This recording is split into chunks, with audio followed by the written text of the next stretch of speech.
안녕하세요. 아웃도어 매장을 운영 중인 두 아이의 엄마입니다. 덕은 덕으로 대하고 원수는 원수로 대하라는 말이 있죠. 내게 어떤 영향을 끼치는 사람들을 분간해서 처신해야 한다는 말이죠. 저는 제가 제 가족이 된 사람들 중에서 덕으로 대할 사람과 원수로 대할 사람을 동시에 만나게 되리라고는 생각도 못했습니다. 무슨 문제가 생기면 사람은 어디서부터 잘못된 일인지 생각부터 하게 되잖아요. 언제 어디서부터 일이 꼬였길래 이런 결과를 낸 건지 궁금증을 품게 되죠. 저는 글쎄요. 제가 덕을 입은 사람을 만난 것도 원수를 만난 것도 둘 다 아마 너무나 이른 나이에 결혼을 했기 때문일 겁니다. 그래서 더 아이러니라는 거죠. 아무튼 어린 나이에 결혼을 한 건 사실이에요. 1살 연상의 남편과 25살에 결혼을 했거든요. 한창 취업 준비하고 사회에 첫 발을 내딛는 나이에 가정을 꾸리게 된 거죠. 솔직히 그때는 미래가 불투명해서 빨리 안정된 가정에서 편안함을 찾고 싶어서인지도 모르겠네요. 정말 뭣도 모르고 한 결혼인 건 분명했어요. 그 당시 저와 남편의 결혼은 조금 특별했거든요. 조금 특별한 가족이 있었습니다. 결혼하자마자 중학생 아들을 돌봐야 했으니까요. 물론 진짜 아들은 아니고요. 남편에게는 12살 차이 나는 늦둥이 동생이 있었거든요.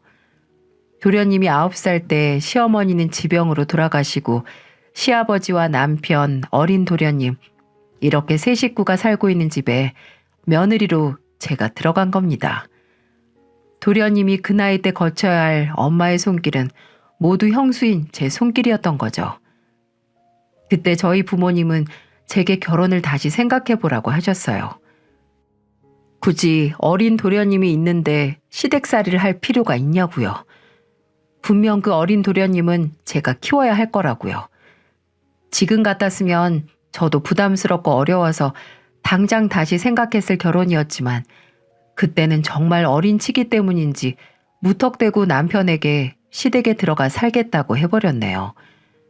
남편이 시아버지와 어린 동생만 두고 분가하는 걸 걱정하기도 했고 저도 그런 남편의 마음을 충분히 이해했으니까요. 그 당시 남편은 개인적으로 사업을 시작하고 있어서 바빴고 시아버지는 택시기사로 일하셨기 때문에 아침에 나가면 늦은 밤에야 돌아오셨거든요.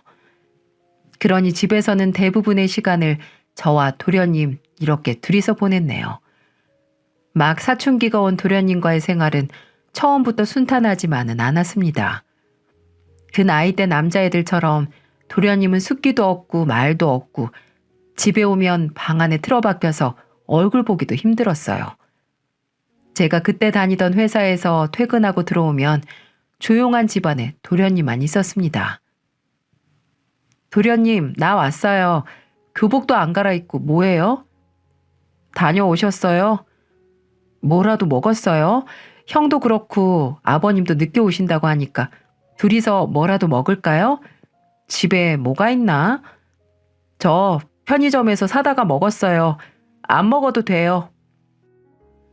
늘 이런 식이었어요. 제가 뭐라도 같이 하거나 먹으려고 하면 가시를 잔뜩 세우고 경계했었죠. 저도 분명히 저 시기를 거쳤는데 왜 이렇게 대하기 어려운 건지. 하지만 그건 그것대로 참 안쓰럽더군요. 분명 부모님께 한창 챙김을 받아야 할 나이인데 집에서 혼자만 있는 그 모습이 말입니다. 남편은 형제라고 하기엔 나이 차이가 많이 나고 그렇다고 부모처럼 챙겨주기엔 애매한 나이이기도 했고요. 또 그때 한창 바빠서 서로 얼굴조차 자주 못 봤으니까요. 시아버지도 사춘기 아들을 키우기엔 너무 나이가 들어버리신 거죠. 너무나 자연스럽게 도련님을 상대하는 건 다 제 일이 돼버렸어요. 다가가면 뒤로 물러나고 그렇다고 남도 아니고 알아서 잘하라고 손 놓고 있을 수만은 없는 나이였죠. 그렇다고 너무 살갑게 굴면 상대방도 부담스러워하고 저도 불편하니까 일단 처음에는 그대로 내버려뒀습니다. 그냥 얼굴 보면 인사하고 최소한으로 부담스러워하지 않는 선에서 챙겨주는 정도로 말이죠. 이건 뭐 야생동물과 친해지는 수준이었달까요? 그렇게 서먹서먹한 저희였지만 저와 도련님이 가까워지게 된 계기가 있었어요. 남편이 어느 날 제게 이런 말을 꺼내는 겁니다. 성준이 얘가 요즘 질이 안 좋은 애들하고 어울리는 것 같아. 도련님이? 왜? 저번에 당신 친정에 간 날 내가 밤 12시 정도에 일 끝나고 집에 들어가는데 성준이 이 자식이 그 시간에 아파트 놀이터 쪽에서부터 오는 거야. 그래서 내가 다 늦게 밖에서 뭐 하는 거냐고 했더니 그냥 편의점 갔다 오는 거라고 둘러대더라고. 진짜 편의점 들른 걸 수도 있잖아. 아니야. 편의점 갔다 왔다는 놈이 아무것도 안 들고 있고 뭐 들킨 것처럼 얼굴이 사색이 됐다니까. 요새 새벽에 아파트에서 담배 피는 학생들이 많아졌다고 저번에 관리실에서도 그랬잖아. 그놈들이랑 어울리는 건 아닌지 싶어. 이 자식 날 잡고 한번 물어봐야지. 안 되겠어. 너무 다그치지 마. 나이 차이도 많이 나는 형이 다그치면 더 숨지. 당신 평소에 바빠서 도련님하고 얘기도 잘 안 하잖아. 그런 사람이 다짜고짜 잡들이하면 애들한테는 그저 갑자기 참견하는 것처럼 느껴질 뿐이야. 그럼 어떻게 하라고. 계속 내버려 두는 게 능사도 아니잖아. 내가 말할게. 당신이 말하는 것보다 내가 말하는 게 훨 낫겠다. 남편은 도련님이 엇나가는 것 같다고 하면서 날 잡아 한번 말을 해야겠다고 하는 걸 제가 말렸습니다. 남편은 도련님과 대화하는데 영 재주가 없었거든요. 모든 대화를 시작하면 언성이 높아지거나 말에 괜한 장가지들이 쳐져서 옆에서 제가 들어도 성가신 잔소리같이 들렸거든요. 그래서 남편보다는 제가 부드럽게 말하는 게 낫겠다고 판단을 했죠. 그리고 며칠 후 도련님에게 말 꺼내기도 전에 일이 터져버렸네요. 도련님 가방에서 담배가 수십 개나 발견됐다고 담임 선생님께 연락이 온 겁니다. 도련님 학교 비상 연락망에 제 연락처도 있었는데 그날 시아버지도 남편도 전화를 받지 못해서 담임 선생님이 제게 전화를 하신 거죠. 저는 바로 반차를 내고 학교로 달려갔고 상담실에서 어깨가 축 처져 앉아있는 도련님을 발견했어요. 담임 선생님은 안 그러던 애가 요즘 수업 집중도 못하고 이번에 가방에서 담배가 발견되기도 해서 보호자를 부른 거라고 하더군요. 담배 양이 많아서 분명 공범이 있는 것 같은데 도련님은 그저 조개처럼 입을 꽉 다물고 있는 겁니다. 담임 선생님과 상담 후에 집에서 단속을 잘 하겠다고 말을 한 후에 도련님과 학교를 나왔어요. 그리고 제 차에 타서 계속 입을 꾹 다물고 있는 도련님에게 말했죠. 담배 다 누구 거예요? 설마 저걸 혼자 다 피운다고 샀을 리도 없고 해가 나만 나겠어? 말 안 할 거예요? 그래, 말하지 마. 성준아, 내가 오늘만 편하게 말할게. 이번만 참고 들어. 저 담배 너한테 맡긴 애들 네 친구 아니야. 지금은 친구라고 생각해서 선생님 앞에서도 말 안 하고 입 다문 거겠지. 근데 걔네가 진짜 네 친구들이라면 네가 상담실에 앉아 있을 때 너 걱정돼서 왔었을 거야. 너를 소중히 생각 안 하는 사람을 위해서 괜히 네가 희생해가면서 비밀 지킬 필요가 없다는 뜻이야. 그래봤자 상처 입고 피해보는 사람은 성준이 너란 말이야. 그리고 나는 성준이 네가 그런 상처는 안 받았으면 좋겠어. 잔소리 끝. 덧붙여서 이번 일은 형이나 아버님한테는 말 안 할 거예요. 난 도련님이 정말 그 담배를 필라고 갖고 있었다고 생각 안 해요. 맞죠? 저 담배 안 피워요. 그렇겠죠. 도련님 교복 드라이 맡기는 게 누군데. 안에서 담배값 한 번 나온 적이 없고 교복에서 담배 냄새 난 적도 없는데. 그냥 혹시 괜히 걱정이 되네요. 친구들 먼저 생각했다가 이런 일이 일어난 건 아닌지 하고요.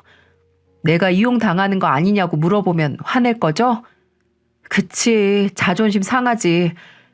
그래도 혹시 지금 내가 하는 일이 맞는 건지 아닌지 모르겠고 또 누구한테 물어보기 창피하면 나한테 물어봐요. 그래도 가족인데 남한테 묻는 것보다 낫겠죠. 안 그래요? 뭐 사가지고 들어갈까요? 먹고 싶은 거 뭐 없어요? 아, 혼자 먹을 거면 편의점 들를래요? 피자 먹고 싶어요. 어? 피자? 그래요, 피자 먹어요. 같이 먹어요. 그래요, 같이 먹어요, 우리. 제가 그때 무슨 이야기를 했는지 그냥 내가 학생 때를 떠올리면서 그때 내가 듣고 싶었을 말을 했는데 그게 도련님이 듣기에도 나쁘지 않았었나 봅니다. 그 이후로 도련님은 슬슬 제게 마음을 열더니 점차 대화가 많아지기 시작했어요. 아무래도 둘이서 집에 있는 시간이 많으니 당연한 거겠죠. 무뚝뚝한 형과 아버지보다는 말도 잘하고 공감도 잘해주는 저와의 대화가 더 편했었나 봅니다. 시덥지 않은 농담에서부터 작은 고민 상담부터 시작해서 이제는 제게 연애 상담을 하기에 이르렀죠. 형수님, 저 이 문자 좀 봐주세요. 문자요? 문자가 왜? 어라? 이거 혹시 여자애한테 온 문자예요? 네, 같은 학원 여잔데 며칠부터 매일 문자가 와서. 도련님이 마음에 들었나 보다. 근데 이게 왜요? 그냥 계속 문자는 오는데 매번 뭐라고 답해야 할지 모르겠어서요. 할 말 없으면 그냥 답 안 해도 되죠, 뭐. 굳이. 아, 계속 대화는 하고 싶구나? 처음에는 귀찮은 문자에 대한 얘기일 거라고 생각했는데 웬걸 표정을 보아하니 이 여학생과 잘해보고 싶은 것 같더라고요. 일단 이 학생이 하는 말을 잘 읽어요. 대화는 상대방이 꺼낸 얘기 잘 듣고 거기에 대답만 잘하고 그 다음 주제로 어떻게 넘어가느냐가 중요하니까. 그렇다고 너무 오버하면 재미없고요. 알았죠? 티키타카가 중요해요. 티키타카가. 그게 어려워요. 다음에 어떻게 넘어갈지가. 일단 이 친구가 숙제 다 했냐고.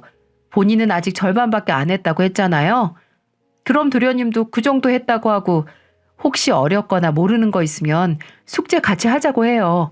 학원 가기 전에 만나거나 해서. 아이, 그건 좀 아직 그 정도로 친하진 않아서. 그렇게 친해지는 거죠. 백날 첫날 문자만 해서 친해질 수 있을 것 같아요? 도련님 형은 나랑 대학에서 친해지려고 관심도 없던 고전문학 읽기 동아리에 들어오기도 했어요. 노력을 해야죠, 노력을. 형은 형수님이 먼저 다가왔다고 하던데요. 사기꾼 말을 믿어요? 됐고. 아, 그리고 맞춤법. 맞춤법이 중요해요. 여자들, 남자들 맞춤법 하나 틀리면 좋았다가도 쉽게 식으니까 조심해야 돼요. 네, 그럼 일단 숙제 같이 하자고 보내볼게요. 아우, 너무 들이댄다고 생각하진 않겠죠? 그거 부담스럽게 느끼면 먼저 문자도 안 했을걸요. 창피한 거 한순간이니까 일단 질러봐요. 숫기 없는 도련님이 어느새 관심 있는 여학생도 생기고 또 그걸로 제게 고민 상담도 하니 참 기분이 묘하더라고요. 마치 오랫동안 메말라 있던 땅에 물 한 방울 떨어지면 정말 빠르게 흡수되는 거 아시죠? 언제 물이 떨어졌는지 알 수도 없게 말이에요. 그런 기분이었어요. 정말 도련님에게는 누군가의 지대한 관심이 필요했구나 싶었죠. 그리고 다행히도 제 조언이 도움이 됐나 봐요. 형수님, 저 내일 학교 끝나고 어디 들렸다가 올게요. 내일 학원 안 가는 날이지 않아요? 그 애랑 숙제하고 오려고요. 아, 정말요? 이야, 한 건 했네. 그때 형수님이 안 도와주셨으면 아직 문자도 못하고 있을걸요? 뭐 그 정도 가지고. 아, 그럼 이거 받아가요. 저 용돈 남았는데 안 주셔도 돼요. 도련님 쓰라고 주는 게 아니라 그 학생이랑 같이 맛있는 거 사 먹으라고 주는 거예요. 먼저 만나자고 권했으면 밥은 직접 사야죠. 같이 저녁 먹고 들어와요. 나중에 집에 한번 초대해도 좋고. 네, 고맙습니다, 형수님. 이외에도 저와 도련님은 정말 누나 동생처럼 어떨 때는 모자 사이처럼 각별해졌어요. 또 친구 사이처럼 가깝기도 했고요. 나도 게임 배워야겠네. 도련님과 친해져서 어느새 남편이 소외감을 느끼기도 했어요. 도련님이 성적표를 가져와 먼저 보여주는 것도 저고 진로 상담을 하는 것도 저고 처음으로 사귄 여자친구를 소개시켜 준 것도 바로 저였네요. 세월이 가는지 오는지 모른다고 제가 정말 업어 키우다시피 키운 도련님이 어느새 성인이 돼서 대학에 들어가고 군대에 가는 시간이 지나 있었어요. 군대에 가서 도련님이 처음 쓴 편지도 제게 보내는 편지였어요. 무엇보다도 제게 고맙다고 적힌 편지였어요. 그 편지를 받고 내가 한 결혼에 후회가 없다는 생각이 들더군요. 분명 결혼 전에는 제가 책임져야 할 가족에 대한 부담이 있었으니까요. 그런데 아무 문제 없이 잘 자란 도련님을 보니 그 노고가 모두 치하되는 기분이었죠. 일찍 결혼한 저와 남편이 아이를 늦게 가진 것도 제가 빨리 애를 갖고 싶어 하지 않는 것도 있었지만 솔직히 도련님의 영향이 있었습니다. 결혼하고 나서는 일도 일이었지만 혹시라도 저와 남편 사이에 애가 생기면 어린 도련님이 소외감을 느낄 수 있다고 생각을 했었고 또 수험생이 있는 집에서 아이가 있으면 여러모로 집중이 안 될 테니까요. 괜한 걱정이나 눈치를 본 건 아니었고 어디까지나 저의 결정이었습니다. 도련님이 20살 성인이 됐을 때 남편과 저는 자녀 계획을 세웠죠. 그렇게 도련님이 군대에 갔을 때 저희 첫째 딸이 태어났습니다. 처음 생긴 조카라고 도련님이 아주 예뻐했죠. 어렸을 때부터 동생을 갖고 싶어 하기도 했으니까요. 군대 휴가만 나오면 친구들 만나지도 않고 제 딸 데리고 여기저기 놀러 다니기도 했어요. 그리고 2년 후에 둘째의 아들이 태어나고 그 후에도 저희 집에 정말 많은 변화가 생겼습니다. 도련님은 군대에서 제대하고 대학도 졸업해서 공무원 시험을 준비해 합격을 했고 또 그해 시아버지가 돌아가시게 된 거죠. 도련님은 그나마 막둥이 아들이 시험 합격한 걸 보고 가서 다행이라고 하면서 울었습니다. 도련님은 시아버지가 돌아가신 후에 독립하겠다고 하더군요. 이제 발령도 받았으니 저희에게 얹혀 살지 않겠다고요. 대견하긴 했지만 한편으로는 정말 무슨 자식 독립시키는 것처럼 시원섭섭하더군요. 아무래도 제가 도련님을 상대로 미리 자식 키우기 체험을 했던 탓인 것 같네요. 도련님이 독립한 이후에도 쭉 연락을 해왔습니다. 종종 조카들을 보러 오기도 했고 저희에게 밥을 사겠다고 오기도 했으니까요. 또 저희 집으로 제가 좋아하거나 애들이 좋아하는 음식을 보내기도 했고요. 정말 무슨 키워준 은혜를 갚는 것처럼 말이죠. 또 둘째가 초등학교에 들어가면서 저는 애들 키우면서 그만뒀던 일을 다시 시작했어요. 회사는 그만둔 지 거의 10년이 다 되어가는 시기라서 복직을 할 수도 없었고 그저 무슨 일이든지 시작하고 싶었습니다. 원래 일하는 걸 좋아하는 저는 아이들이 태어나면서 집에서만 있는 생활에 이골이 나 있는 상태였거든요. 남편은 굳이 고생할 거 있냐고 했지만 저는 그 고생도 사서 하고 싶은 사람이었어요. 근데 그런 제 고민을 듣고 도련님이 일을 하나 소개시켜줬어요.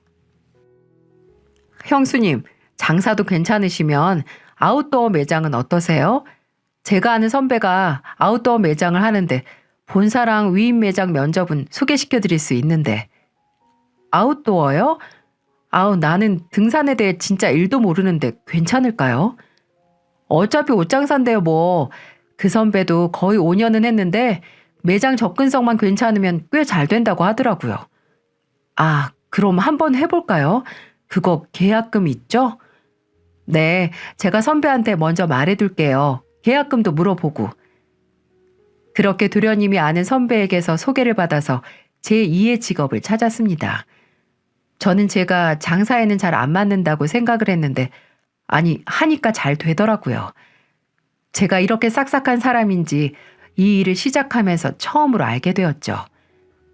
그렇게 새로운 일과 인생의 2번째 페이지를 시작하면서 이제 문제도 걱정도 없을 거라고 생각했는데 참 인생이 그렇게 만만한 게 아니더군요.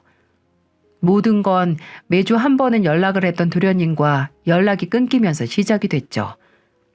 뭐 만나는 사람이라도 생겼던가 아니면 하는 일이 바쁘던가 하나보다 했습니다. 그런데 무심코 20대 공무원이 과로사했다는 인터넷 기사를 보니 갑자기 덜컥 걱정이 되는 게 아니겠어요? 정말 내가 나이가 들었나 보다 했죠.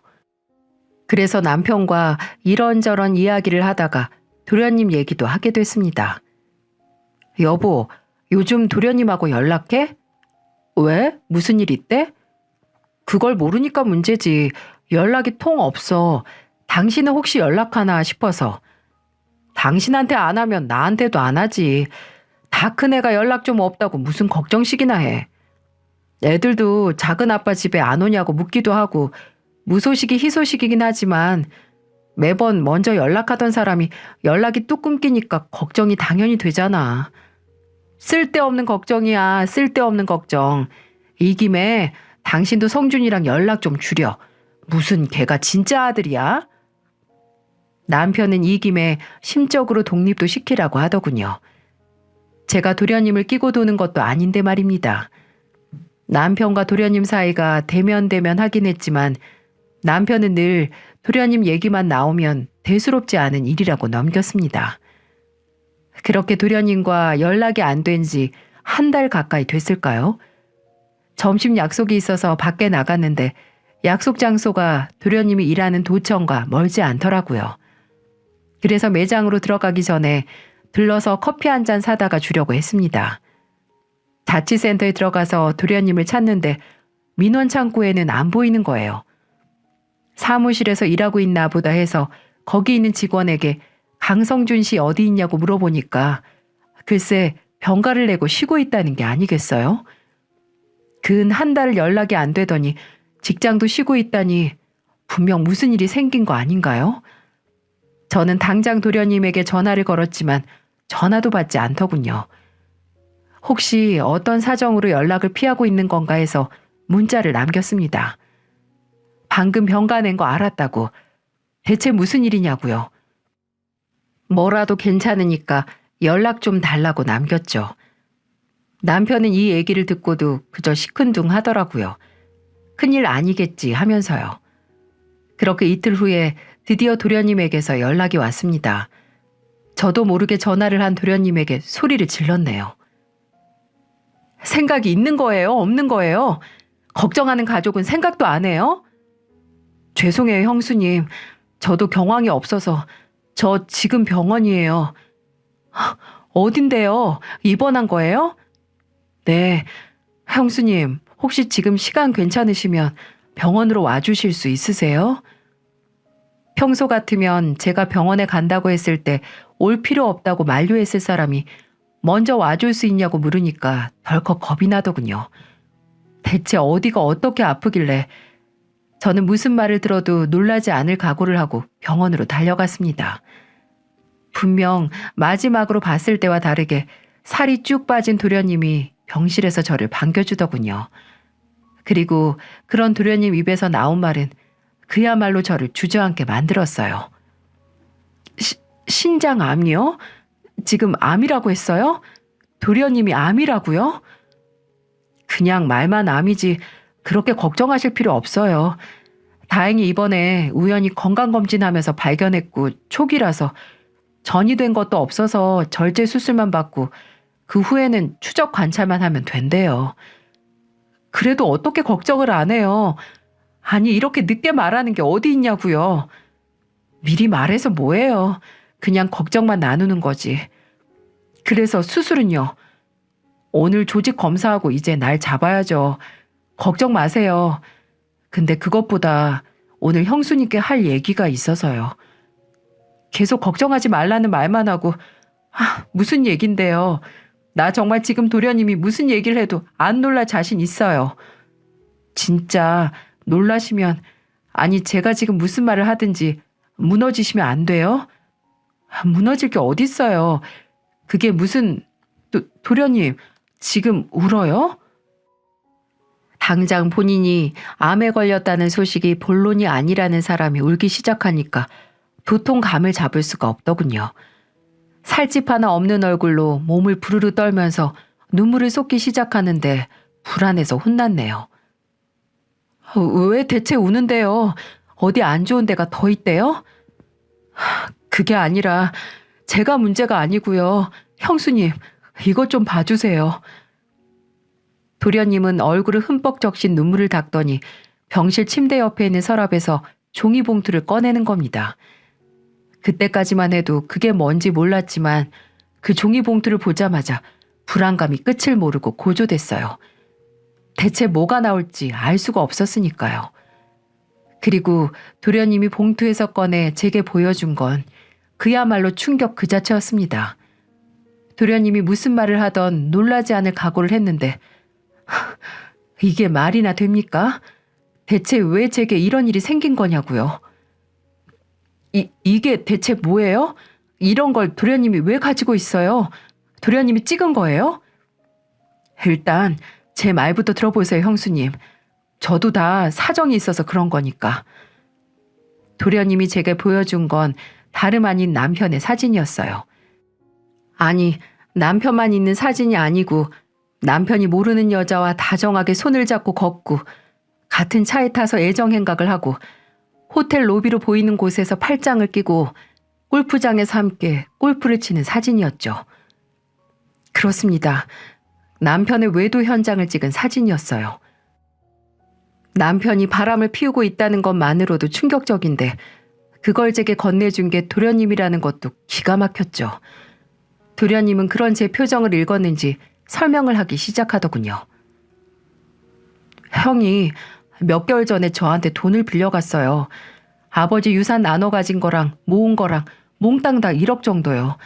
그리고 또 몇 개월 후에는 제 이름으로 공무원 대출 좀 받아달라고 해서 8천 정도 받아줬고요. 아니, 그 돈을 대체 왜요? 어디에 쓴다고요? 처음에는 사업 자금이 모자르다고 당장 발 뺀다는 투자자들한테 돌려줘야 한다고 무릎이라도 꿇으려고 하는데 안 빌려줄 수가 없었어요. 솔직히 형 하나만 보고 그 돈 못 빌려주죠.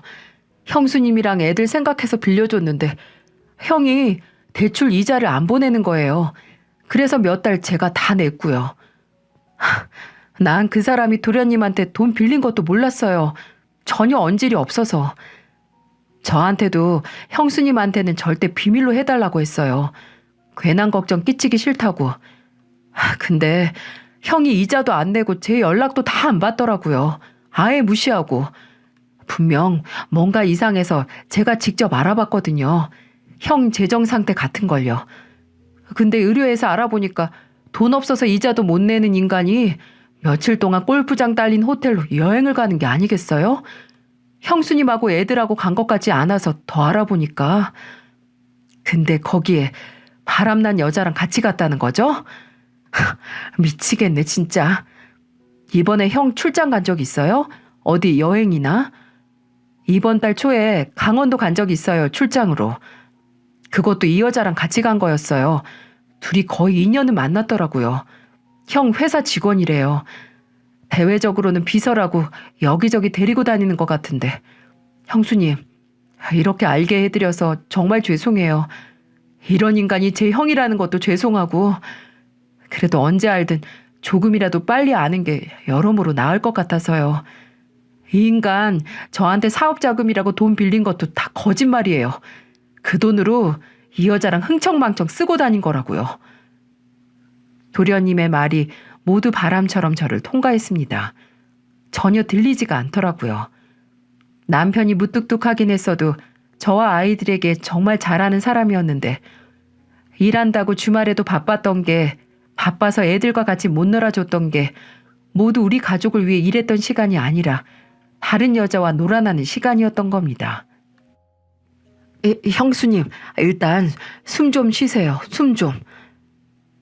그때 제가 숨 쉬는 것도 까먹었나 보더라고요. 순간적으로 머리가 어지러더니 몸까지 휘청거렸습니다. 간헐적으로 숨을 헐떡거리는 절 보고 도련님이 이런 소리를 하더라고요. 형수님, 저는 그런 인간 안 보고 살면 그만이에요.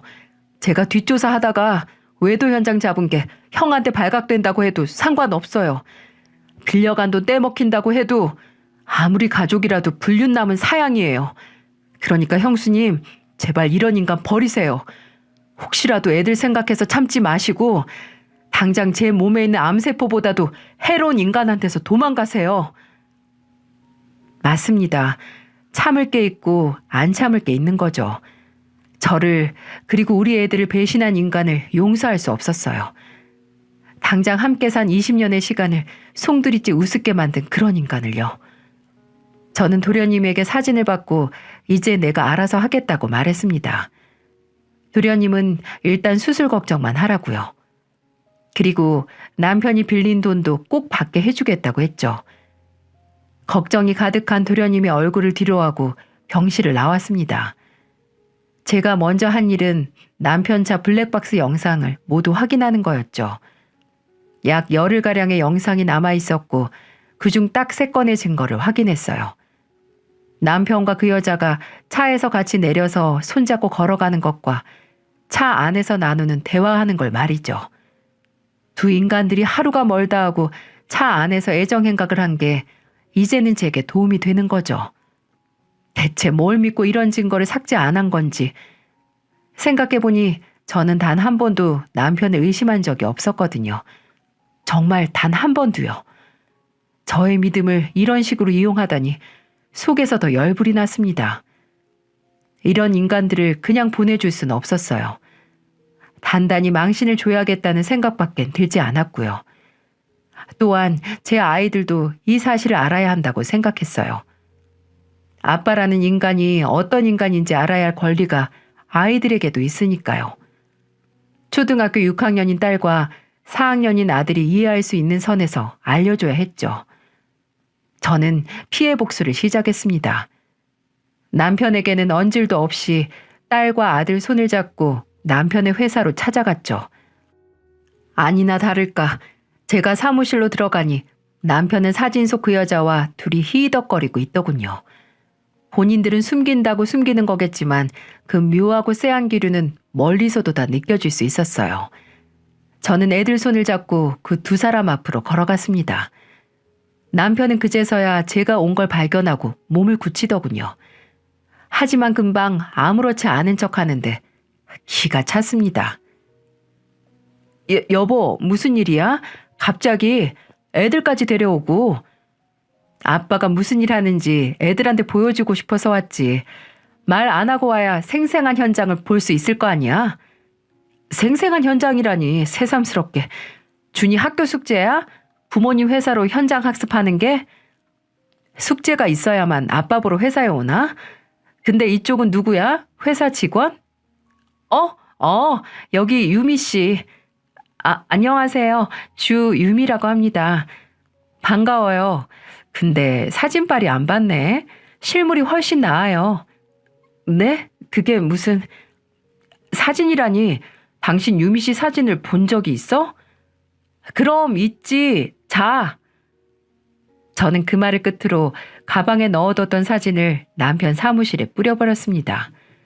사무실 사람들이 왕창 뿌려지는 사진을 보고 숨을 삼키면서 놀라는 소리가 들렸죠.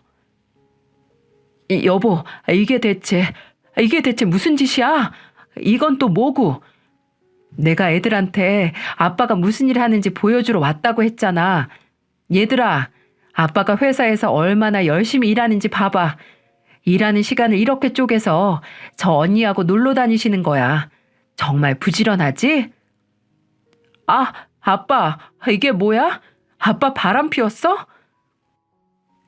남편은 부들부들 떨리는 딸의 목소리를 듣고 얼굴이 사색이 되었습니다. 그도 그럴 것이 불륜은 저지르는 인간이지만 애들한테는 참 끔찍히 했거든요. 이런 모순이 어디 있나요? 근데 이 난장판 속에서 그 여자가 입을 틀어막고 슬금슬금 도망치려고 하는 게 아니겠어요? 저는 그대로 다가가서 기다란 머리채를 잡아 바닥에 내팽겨쳤습니다. 저도 저한테 그런 힘이 나올 줄은 몰랐어요. 유미 씨! 어딜 내빼려고 해? 여기 주인공이 이 아가씨인데. 그리고 너! 짝! 저는 저와 제 앞에서 넘어진 여자를 챙기는 남편의 뺨을 사정없이 후려 갈겼습니다. 그렇게 애틋하면 둘이 살아. 나랑 애들이 빠져줄 테니까. 가정까지 찢어놓는 그 천년의 사랑 응원해 줄 테니까 천년만년 잘 살라고. 여보, 소미야, 준이야. 남편은 떠나는 저와 애들을 붙들었어요. 아니, 붙들려고 했습니다. 남편이 애들의 손을 잡고 늘어지자 애들은 그대로 남편의 손을 뿌리쳤죠. 암묵적인 거절의 표시였고 남편은 그대로 바닥에 주저앉았어요. 상간 남녀가 나란히 사무실 사람들의 주목을 받으면서 바닥에 널브러져 있는 게 참 보기 좋더라고요. 이렇게 깔끔하게 끝났으면 얼마나 좋았을까요? 아니, 다른 여자가 좋아서 만났으면 이제 그 여자랑 살면 되는 거 아닌가요? 왜 본인이 망친 가정을 그렇게 놓지 못하는 건지 여러분은 이해가 가시나요? 남편은 이후로 제게 맹렬하게 용서를 빌기 시작했어요. 그 여자도 회사에서 잘랐다고 하면서 말이죠. 남편과 살던 집에서 나와 애들과 함께 단기 임대 오피스텔에 있었는데 어떻게 알아낸 건지 거기까지 와서 기다리고 있더라고요. 여보, 여긴 어떻게 알았니? 헛수고했네. 올 필요 없었는데. 무슨 말을 해도 내 생각 바뀌는 일 없어. 유미 씨, 아니, 그 여자도 회사에서 내보냈다니까? 제발 나 한 번만 믿어줘. 정말 한순간이었어. 한순간. 아, 인연이 한순간이야? 난 몰랐네. 정말이야. 믿어줘. 아니, 우리 애들 소미랑 준이 생각해서 제발 한 번만 눈 감아주라. 어? 내가 왜? 오히려 애들이 아빠랑 당장 이혼하라고 하는데 그 응원 때문이라도 해야지. 애들이 당신이랑 같이 살기 싫대. 내가 정말 꼴이 말이 아니야. 애들도 내 연락 안 받고 또 당신 그날 사무실에서 난리치고 직원들이 얼마나 뒷말을 많이 하는 줄 알아? 대표인 내가 얼굴을 못 들고 다녀. 그게 내 잘못이니? 그것도 각오 안 하고 간도 크네. 간도 커. 당신 정말 나랑 이혼할 거야? 그래. 우리 가족 배신한 당신 같은 인간 필요 없어. 아무리 싹싹 빌어도 내가 사양이야. 아무리 이렇게 말해도 남편은 알아먹지 않았습니다. 집에 찾아오고 매장으로 찾아오고 눈물 나는 정성을 쏟더군요. 연애하던 시절에도 이런 경우가 없었는데 매장 물류 들어오는 날이면 찾아와서 물류 정리까지 하는데 고맙고 갸륵하기는커녕 오히려 더 정이 떨어지더라고요. 버림받고 싶지 않아서 발광하는 것처럼 보이기만 했어요. 그 옷 거기 두는 거 아니야. 그냥 냅둬. 성가시고 일할 거리만 더 늘어. 그럼 어디다가 둘까? 무겁잖아. 내가 할게. 안 무거워. 됐어. 언제까지 귀찮게 할래? 당신 저번에는 소미 학원 앞에서 기다리고 있었다며? 어차피 소미도 못 봤어. 아무리 기다려도 안 나와서. 소미가 아빠 얼굴 보고 싶지도 않아서 당신 발견하고 학원상가 뒷문으로 도망쳤대. 언제까지 이럴래? 당신하고 애들이 나 용서해주기 전까지. 진짜 난 우리 가정 지키려고 이러는 거야. 제발 내 마음 좀 알아주라. 그럼 내가 말하는 거 들어줄 수 있어? 뭐든 말해. 뭐든. 도련님한테 빌린 돈이나 갚어. 그럼 다시 생각해 볼게. 그걸 어떻게 알았어? 성준이 그 자식이 말했어? 당신한테? 그 돈 갚으라고? 헛소리 하지 말고 그 돈이나 갚아. 도련님, 지금 그 돈 필요해. 당신은 동생이 아픈데 빌려간 돈도 안 갚고 배째라고 하면 어떻게 하자는 거야? 아니면 그 여자랑 매일같이 놀러 다니느라 다 썼니? 아니야, 알았어. 갚을게. 내가 갚으면 다시 나 받아주는 거지? 그래, 알겠어. 한 푼도 남김없이 다 갚으면 그때 받아줄게. 그때 그 희망에 찬 얼굴, 저는 잊을 수가 없었어요. 그렇게 우습고 불쌍한 남편의 얼굴은 처음이었으니까요. 그리고 며칠 후 도련님이 제거 수술을 마치고 퇴원하는 날 병원에 갔습니다. 도련님은 제 얼굴을 보고 다짜고짜 묻더군요. 형수님, 대체 뭘 하신 거예요? 대체 뭘 하셨길래 형이 저한테 돈을 갚은 거냐고요? 매번 연락만 피하던 인간이. 갚았어요? 다행이네요. 아니, 무슨 말로 회유를 하신 거예요? 아니요, 그냥 협박? 협박한 거죠. 몸은 어때요? 5일만 입원해도 되는 거예요? 네, 괜찮아요. 몸도 괜찮고 형이 돈 갚아서 당장 병원비 문제도 해결됐고 일주일 후에 수술 부위 때문에 병원 와야 하긴 하지만은요. 앞으로는 추적 관찰해야 하는 거죠? 네, 당장은 2주 후에 혈액 검사 하러 오래요. 앞으로 이런 작은 고생 몇 번만 하면 되죠, 뭐. 그때 불러요. 같이 오게. 형수님은 정말 아직도 제가 철부지 아들처럼 보이시나 봐요. 병원 정도는 저 혼자 올 수 있어요. 도련님이 아니라 나 때문에 같이 오자는 거예요. 네? 그게 무슨... 그 인간 실체 알고 벗어날 수 있게 해준 게 도련님 덕분이잖아요. 같이 병원이라도 와서 검사 결과 괜찮은지 두 눈으로 확인해야 내 마음이 괜찮을 것 같아요. 어떻게 보면 도련님이 내 은인인데. 이게 무슨 은인이에요. 좋은 소식 전해준 것도 아닌데. 이미 일어난 일인데 모르는 것보다 아는 게 훨씬 낫죠. 정말 잘 키웠더니 은인 됐네. 저야말로 형수님이 제 은인이죠.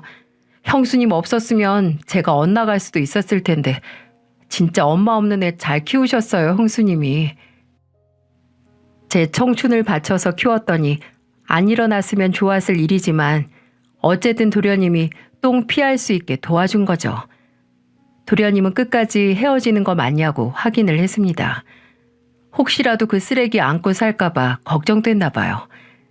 저는 걱정하지 말라고 도련님 몸 걱정이나 하라고 하면서 돌려보냈습니다. 그리고 하루 뒤에 당당한 얼굴의 남편이 오피스텔로 찾아왔더군요. 나 돈 다 갚았어. 못 믿겠으면 성준이한테 전화해서 물어봐. 들었어, 어제 도련님한테. 그럼 다시 집으로 돌아오는 거지?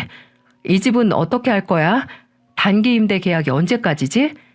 짐이 별로 없기는 한데 아무래도 이삿짐 센터에 연락하는 게 낫겠지? 이사? 왜? 왜긴 왜야. 다시 집으로 돌아가야지. 내가 왜? 할 말 다 했으면 나가. 좀 있으면 애들 와. 그게 무슨 소리야. 당신이 성준이한테 돈 갚으면 다시 받아준다고 했잖아. 난 생각해본다고 했어. 아예 확정한 게 아니라. 당신 말 믿고 성준이 자식 돈까지 다 갚았는데 이제 와서 말장난하는 거야? 뭐야? 당신이 동생한테 빌린 돈 당연히 갚는 건데 그게 그렇게 억울하니? 그리고 당신도 결혼식 때 했던 약속 안 지켰잖아. 검은 머리가 팥불이 될 때까지 서로만 사랑한다고. 당신이 약속 안 지켰다고 억울해할 입장은 아니지? 안 그래? 남편은 그대로 주저앉아서 울 것 같은 표정을 짓더군요. 저는 그런 남편에게 덧붙였어요. 오늘 도련님 병원 들리기 전에 변호사 만나고 왔어. 아, 그리고 당신하고 정리되면 바로 그 여자한테도 상간녀 소송 걸 테니까 그런 줄 알아. 아직 만나고 있다면 대신 전해주고. 망연자실한 표정에 속으로 어찌나 웃었는지 대체 왜 본인이 피해자인 척 하는 걸까요? 모든 게 본인이 저지른 과오의 결과인데 말이죠. 숙인 머리는 베지 않는다고 하지만 천만의 말씀, 저는 끝을 봐야 했습니다. 변호사에게 남편의 외도 증거를 모두 넘겼습니다. 저는 그저 판결만을 기다렸죠. 남편에게는 재산 분할과 함께 외도에 대한 위자료를 청구했고 그 여자에겐 상간녀 청구 소송을 했어요. 그 기간 동안 남편은 몇 번씩이나 접촉을 시도했고요. 앞으로 이런 일이 없을 거라는 계약서라도 쓸 테니까 제발 다시 한번 생각해 보라고요. 근데 이미 망가질 대로 망가진 물건을 왜 제가 껴안고 살아야 하나요?